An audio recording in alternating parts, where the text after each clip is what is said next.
And now I think we have a little surprise in the program today for our listeners. We've completed about 3 years of the Symphony Scrapbook being on the air every week, and I thought it might be of interest to look at the whole program from a new point of view. And I've asked Mr. Bert Whaley, producer of your Symphony Scrapbook, if he joined me on the program today to look back over the experiences we've had together in putting this program on the air, see what his point of view is. Bert, you usually sit in the control room at my back, and I can't see what your reactions are. I was wondering, from your point of view as producer of the show, what you have thought about it. Now, I'm not searching for compliments now. I'd like some frank comments as we look back. Well, George, actually, I suppose an awful lot of artists, and I know quite a few from personal experience, have a feeling that the engineer and the producer are sitting in the control room telling funny stories while they're doing their stint. That's not the reason I turned my back on you, however. No. But, however, that may be true in some cases, but it's not true in the case of this show. We listen to it very carefully. And, frankly, I'm happy to have this opportunity to express the appreciation I feel in being connected with this program. From a point of personal satisfaction, as well as from the point of view that I feel that I'm connected with something that really is promotional as far as culture is concerned, because we get down to basic facts on this program about music, and after all, that is one of the great loves of my life, is music. Because I think we've mentioned on this program several times that this program is absolutely unrehearsed. It's absolutely informal, and we've attempted to introduce people to the, as we've said week after week, to the men and women who make music at Orchestra Hall, in order that people might come to know these individuals personally. Do you think we've accomplished that aim?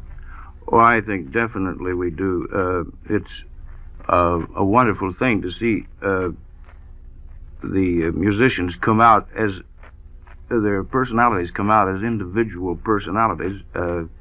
When you sit in Orchestra Hall and watch them play, you think that they're all, well, I don't know the word for it, mannequins that sort are of bowing and automatons. Automatons. That's the word I wanted. Yeah. You're the English professor. You should know about those things. But each individual musician does have a very definite personality. Some of them, on the most part, generally speaking, we are able to create an atmosphere of informality here, which helps them to relax, and they don't get mic fright, and we're really able to present each personality or a fragment of it as is. I think I've been trying to accomplish one thing among others in this series of programs. Too oftentimes, I think a program of this type falls flat on its face because it attempts to be too didactic, and because its attempts to be educational. I'm very happy in a number of the letters that we receive week by week that point out that there is some educational value in it, but it's all been done in a rather pleasant, informal, rather indirect way. Would you do something for me, please, George? That word, didactic. Well, we haven't tried to teach people or educate them as to the value of the different instruments or the tone in a schoolmasterish way. We've tried to present it in a rather, let's say, pleasant. We've used the word informal over and over again, but I think that's the best word. Informal, unrehearsed atmosphere, so that any information people pick up comes indirectly, not directly. It hasn't been a blackboard instruction saying, now you must watch for this, you must watch for that.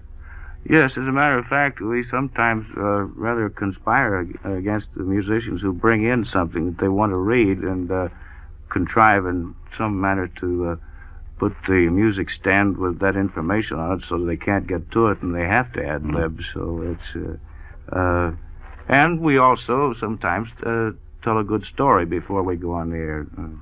To make everybody relax. I think, generally speaking, I think that spontaneity is a characteristic of the interviews, particularly because of the way in which you ask questions.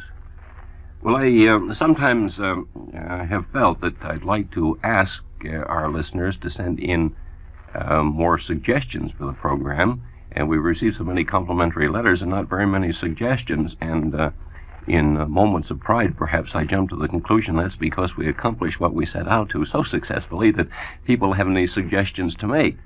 That brings me to something, George. I'd like to ask a question, and let's see what happens with this.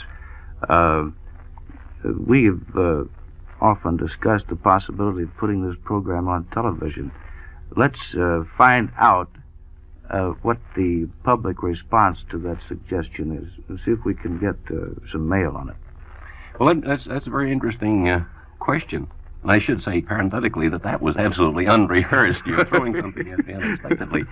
I should think it'd be what's the word you use, a natural for television. I frequently felt as I've sat here watching the instrumentalists play that I wish I could describe to our listeners just what is happening, wishing that they could actually see the player use the instrument. I think it might add a great deal of value. Okay, that's a solicitation for correspondence, and I hope we have some. That's what we here call a mail pull. Now you're educating me in a word. Well, I would like to ask you a question or two, George. How is it that you became a manager of symphony orchestras after having been a professor of English in a university? Well, in my... Or is that an unfair question? Well, it's a difficult question to answer because there's so many ramifications to the answer. I'd say principally that as far back as I can remember, literature and music were my two main loves. And having first had some experience in teaching, I got into the field of management, the Boston Symphony, largely through a friend of mine who happened to be assistant manager and who, I started to say inveigo, but that's not quite the right word, who encouraged me to try that. Having tried it for several years, the pull of teaching was so great that I left the field of management, went back to teaching English literature, English and American literature, and with specialties in Shakespeare. And then, ultimately, after I felt that I had done my stint in the teaching field, the field of education, as such, the other pull, the pull of music, came back stronger than ever. And so I went back to the Boston Symphony management, and from there came to Chicago. How long were you at Boston? First for 2 years, and then for 4 years before coming here. And you've been here how long? Just about 9 years. Oh, that's really a satisfactory thing, I should think, to be able to work with both of your professions in that way. Well, they're very closely allied, I think. Yes, I do too. Although sometimes it's very easy, I think, for a manager of an orchestra to long for the sheltered and quiet cloisters of educational campus life when things become particularly hectic in a manager's office. Yes. But, I feel that the job is full of very interesting challenges. I can remember a couple of instances when I can think that you might have felt that way. Especially when such a thing as a tour of the orchestra comes up. I might say by the time this is on the air, we will be just about completing our tour. We'll be about halfway through a tour of the East. And, of course, touring, as I mentioned once on a previous program, is a combination of a number of, might I say, headaches in getting 110 people from city to city, railroad accommodations and hotel accommodations, transportation of all the instruments, making sure that our baggage arrives a little before the players do so that the stage can be set up. Remember on one very interesting occasion, about 5 or 6 years ago, we were playing in the city, playing for a Sunday afternoon concert, planned to get there about 1 o'clock for a 3 o'clock concert. We had the baggage car along with us on our train. We were allowing plenty of time to unload the baggage and get it to the high school where we were playing. The engine broke down, and we arrived at the auditorium with our baggage and the players about 1.5 hours after we were due. So we gave the audience a very interesting experience of watching an orchestra concert being put together, with the chairs and music stands being put out and the instruments gradually being brought in and tuned up. I imagine that audience still remembers that unique experience that they had. Well, I've often wondered about that. Do you travel in a private car? Well, we usually, on this tour, will be traveling entirely by day coach, because the jumps are not very long, and also partly because of a matter of expense. The railroads have been very considerate and usually give us at least 2 cars. One of which we call the hospital car. That's for non-smokers. And the other car is the smoking car. I once toured with a dance band. We just had a bus, and we got everything, including the drums and the bowl fiddle and everything else in a bus. And we got lost lots of times, too.